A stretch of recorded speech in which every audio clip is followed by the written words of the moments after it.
graça e paz da parte de nosso Senhor e Salvador Jesus Cristo. Amém? Seja bem-vindo. Você está no canal Beit Sefer, Escola Bíblica à Distância. Nós estamos estudando a revista Palavra e Vida da Convenção Batista Fluminense, cujo tema central para esse trimestre será Epístolas para o Nosso Tempo.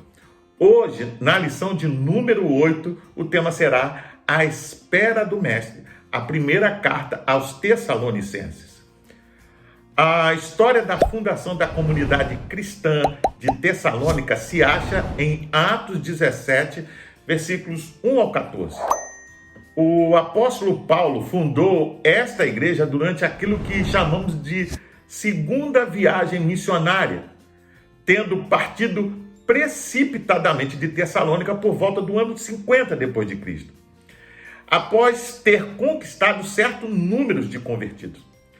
Em Tessalônica, Paulo, Timóteo e Silas sofreram severas perseguições da parte dos judeus incrédulos e, debaixo de pressão, foram forçados a abandonar a cidade. Dali partiram para Bereia, depois para Atenas, mas a retirada precipitada dos obreiros do evangelho deixou os membros da igreja de Tessalônica um tanto menos alicerçados, podemos assim dizer, nos ensinos cristãos, especialmente no que concerne às questões escatológicas. Dessa circunstância, portanto, é que surgiu a necessidade dessa epístola, porquanto também os problemas surgiram na comunidade cristã de Tessalônica assim que esses pregadores cristãos partiram. Vamos ler a Bíblia em 1 Tessalonicenses capítulo 4, verso 18. Consolem-se uns aos outros com estas palavras. Vamos orar? Senhor nosso Deus, Pai bendito, nós te agradecemos pelo dia de hoje, pela bênção de poder te servir. E te pedimos, ó Deus, que aqueles que estão ouvindo esta lição possam ser abençoados e possam ser edificados segundo as tuas muitíssimas misericórdias. Pedimos também que o teu Espírito Santo possa nos iluminar para que possamos aprender junto com a igreja de Tessalônica, Pai, as verdades espirituais da tua palavra. É o que eu oro e peço em nome de Jesus. Amém.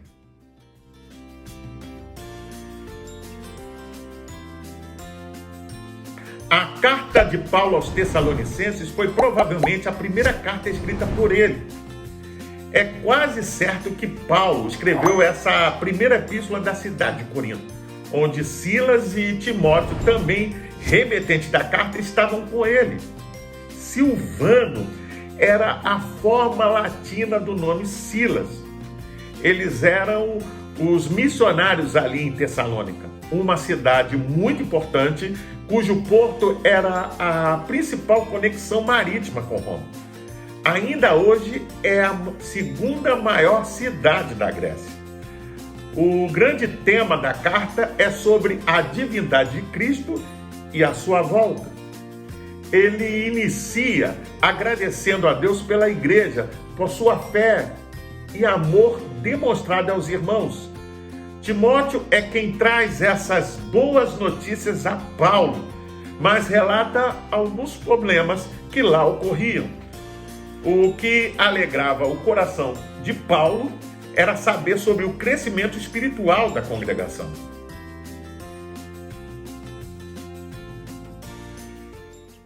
Assim como existe uma liderança em casa, pai e mãe exercendo o seu papel, bem como em todas as instituições humanas, também é fundamental na igreja para que ela cresça.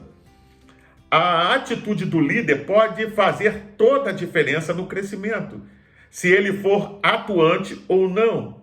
E como foi a atuação dos missionários ali em Tessalônica? Apesar de enfrentar oposição, serem maltratados e ultrajados em Filipos, você vê isso no capítulo 2, verso 2, confiando em Deus, conseguiram anunciar com ousadia o evangelho. O comportamento de Paulo foi de extrema honestidade, não agindo com engano, nem impureza ou dolo. Como uma mãe que acaricia os seus próprios filhos, ele usou de linguagem abençoadora, sem bajulação, e não trabalhava por ganância. A sua atitude era de mansidão e carinho, embora pudesse até exigir o seu sustento, mas não o fez. Mas ainda como um pai, ele trabalhava dia e noite para não viver às custas de nenhum deles. Sua vida era exemplo de equilíbrio, de modo piedoso, justo e irrepreensível para com eles.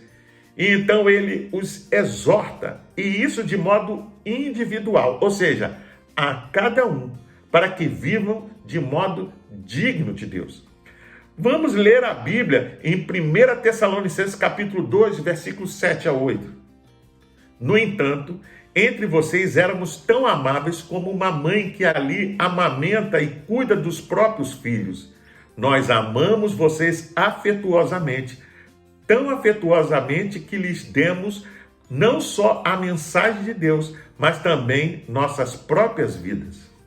O comentário do Novo Testamento de Warren diz que em Tessalônica, Paulo cumpriu a tarefa de pai ao exortar e educar os filhos. Ele forneceu ensino pessoal e individual, como também exerceu o ministério público para a igreja. O ministério de Paulo como pai incluía 3 aspectos. Primeiro, exortar ou pedir.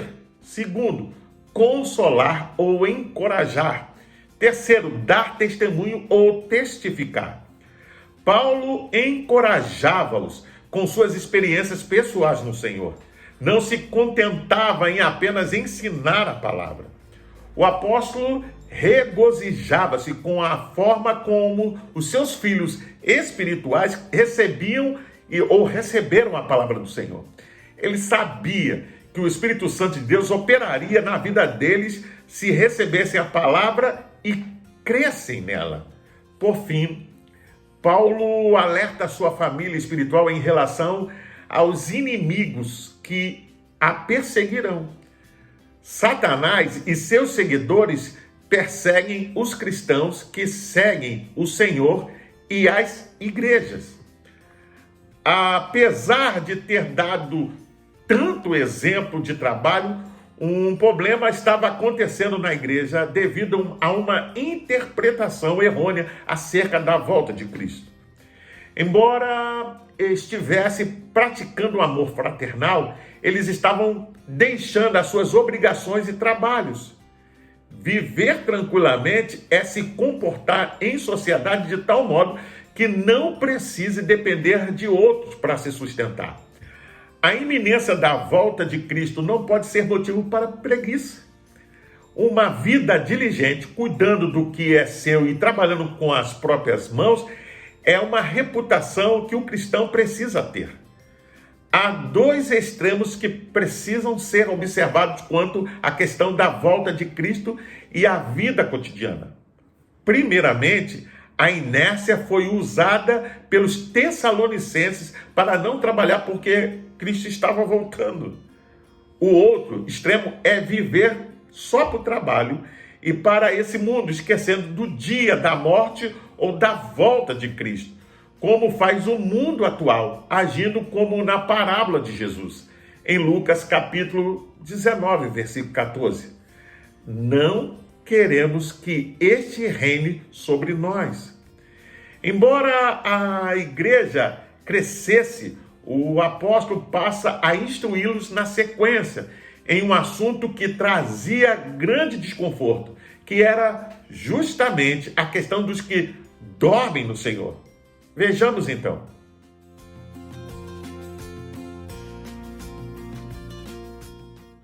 Paulo não queria que os tessalonicenses ficassem na ignorância acerca da morte dos que dormem. Capítulo 4, verso 13. O fato é que a morte nos acompanha desde o primeiro dia de vida.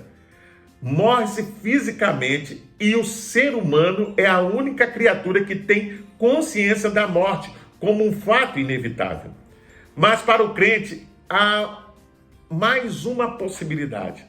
Além da morte, esperamos a volta de Cristo, sobre os que dormem, capítulo 4, verso 13, é uma metáfora que era usada na antiguidade pelos gentios, pelos judeus e posteriormente pelos cristãos em referência aos que já morreram. Quando ele cita aqueles que não têm esperança, no capítulo 4, verso 13, está se referindo aos que se amarguram, pois a morte se apresenta sombria e pavorosa para eles.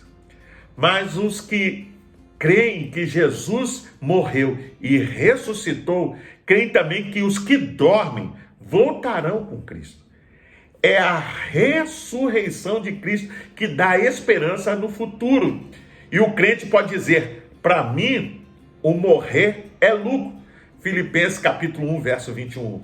Vamos ler a Bíblia em 1 Tessalonicenses capítulo 4, verso 14. Visto que nós cremos que Jesus morreu e depois voltou à vida, podemos também crer que, quando Jesus voltar, Deus trará de volta com ele todos os cristãos que já morreram. Não há que duvidar que a grande ênfase que esta epístola dá ao segundo advento de Cristo mostra que esse foi um dos principais temas da pregação de Paulo em Tessalônica. Muito provavelmente, Paulo escrevia aqui em resposta a perguntas que lhe tinham sido feitas, ou mediante alguma carta, ou oralmente por intermédio de Timóteo.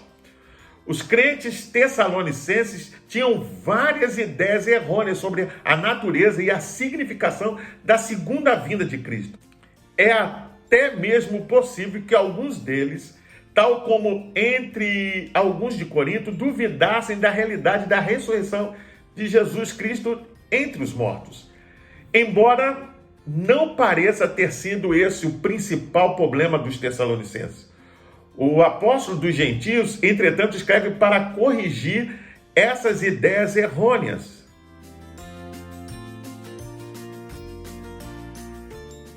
Diante da realidade da morte, qual é o sentimento comum aqui no texto? Fica clara a intenção de Paulo de demonstrar algo que vai ocorrer de forma natural e que ninguém precisa ficar com medo, triste ou apavorado pelo que vai acontecer. Por isso, acrescenta, para não vos entristecer como os demais que não têm esperança. Capítulo 4, verso 13.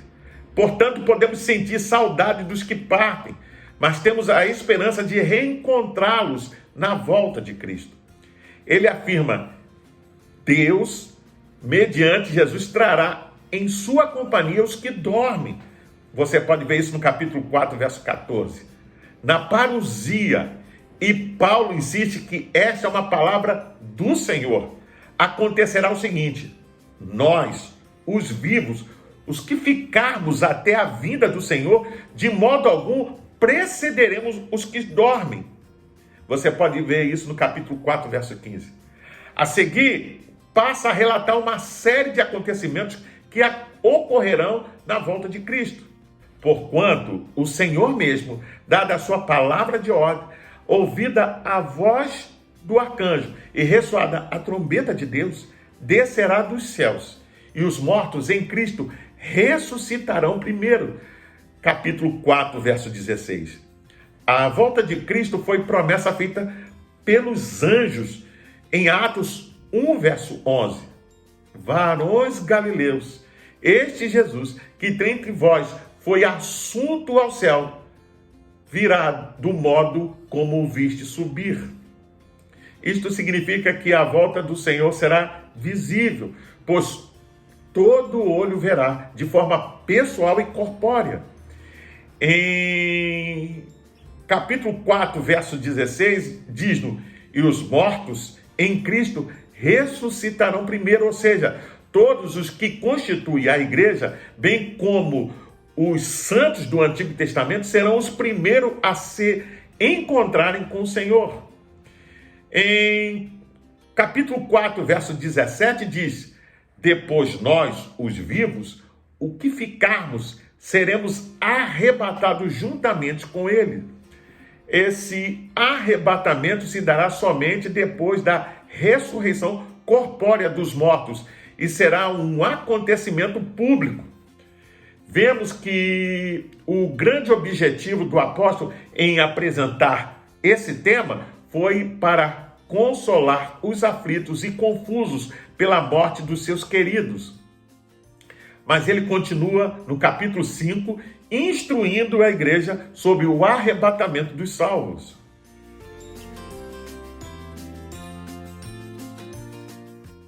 Cristo receberá nos ares, por entre as nuvens, a sua igreja amada. A lei da gravidade não atuará sobre os nossos corpos, pois todos os poderes estarão submetidos ao Senhor. Aleluia! Paulo continua seu ensino, relembrando o que os profetas e o próprio Senhor Jesus já haviam ensinado. E essa é uma doutrina consoladora. Os primeiros cristãos viviam na expectativa desse grande dia do Senhor. E por isso sua influência foi tão poderosa na pregação do Evangelho, pois o Senhor estava para voltar a qualquer momento. O dia do Senhor era uma expressão usada tanto no Antigo Testamento quanto no Novo Testamento, e se referia ao dia do juízo de Deus. Quanto aos tempos de época desses acontecimentos, capítulo 5, verso 1, os tessalonicenses não precisavam de novas informações, pois eles já sabiam, assim como nós. Precisamos sempre trazer à memória esse grande e terrível dia. Já está chegando e devemos estar preparados, pois virá como ladrão de noite, será repentinamente e surpreenderá a todos. Você está preparado? Vamos ler a Bíblia em 1 Tessalonicenses capítulo 5, verso 3 e 4. Quando disserem paz e segurança, então de repente a destruição virá sobre eles, como dores à mulher grávida, e de modo nenhum escaparão. Mas vocês, irmãos, não estão nas trevas, para que esse dia os surpreenda como ladrão. A vinda de Cristo será uma grande surpresa para os homens.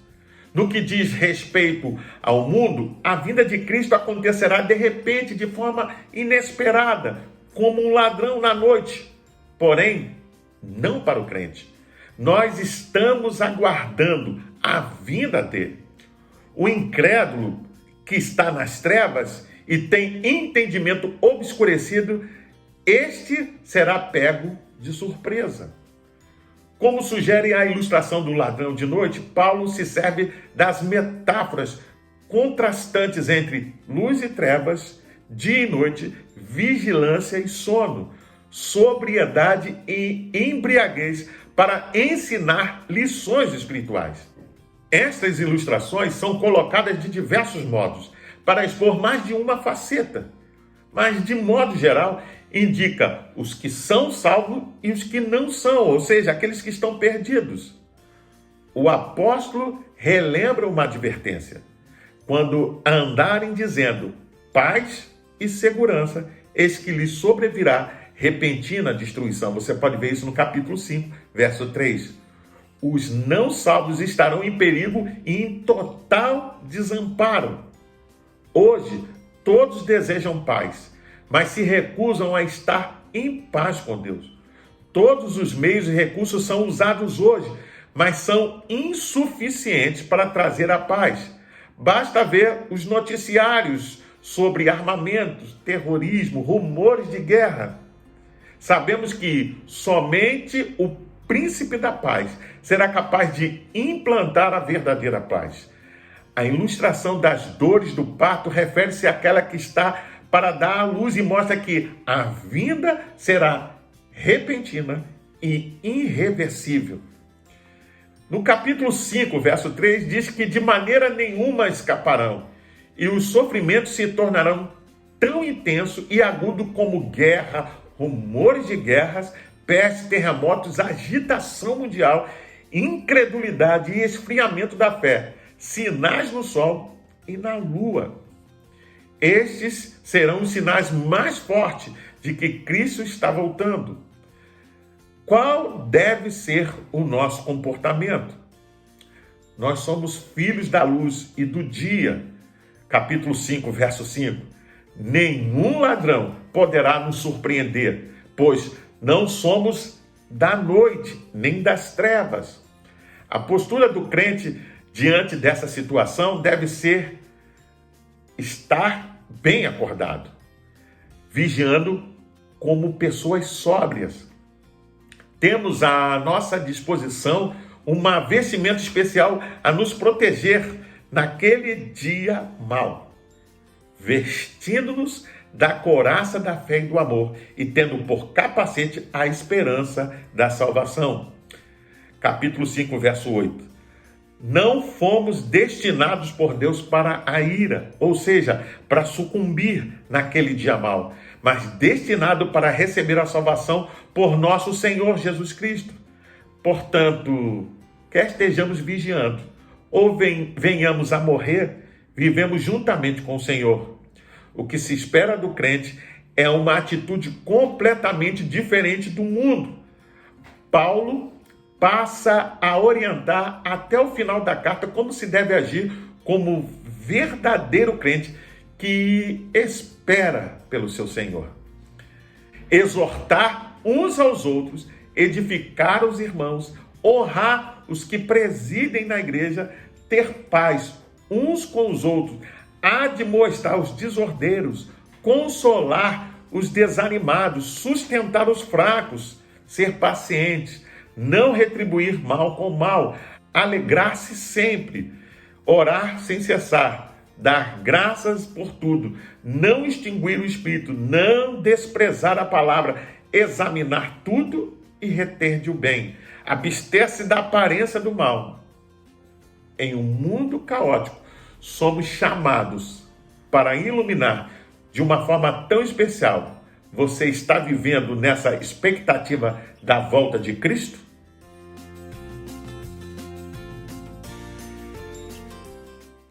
A igreja de Tessalônica era uma igreja forte e crescente em amor. No entanto, apesar de ter sido evangelizada por missionários que lideraram com dignidade e amor, ensinando as doutrinas da fé, ocorreram erros de interpretação quanto aos mortos e à vinda de Cristo. Eles ainda eram ignorantes quanto à ressurreição dos mortos e tinham uma visão da vida de Cristo equivocada, o que fez com que deixassem até de trabalhar. Viviam inconsistentes e dependendo de favores alheios. Paulo os exorta a retornar ao trabalho para viver dignamente e ensina sobre o grande e terrível dia do Senhor, que para os ímpios será dia de pavor, mas para os crentes um dia de glória, pois se encontrarão com o Senhor e todos os salvos da terra. Deve-se viver uma vida honrosa agora, aguardando esse grande acontecimento. E devemos estar alerta, pois não sabemos o dia e a hora. Mas esse dia chegará e devemos estar vigilantes e felizes. Para pensar e agir, a questão da morte é intrigante e desafiadora para todos nós. Há muita dúvida sobre o assunto, mas não precisamos ser ignorantes, pois o assunto foi ensinado aqui. Como você tem se comportado diante da morte de um ente querido? A escatologia é uma doutrina que nos deixa em suspense quando começamos a estudá-la. Mas a realidade é que iremos todos enfrentar a morte ou veremos a volta de Cristo se estivermos vivos. Você se sente preparado para esse momento? Continua trabalhando e cuidando dos seus afazeres, mas vigiando sobriamente? A expressão consolai-vos uns aos outros é citada várias vezes.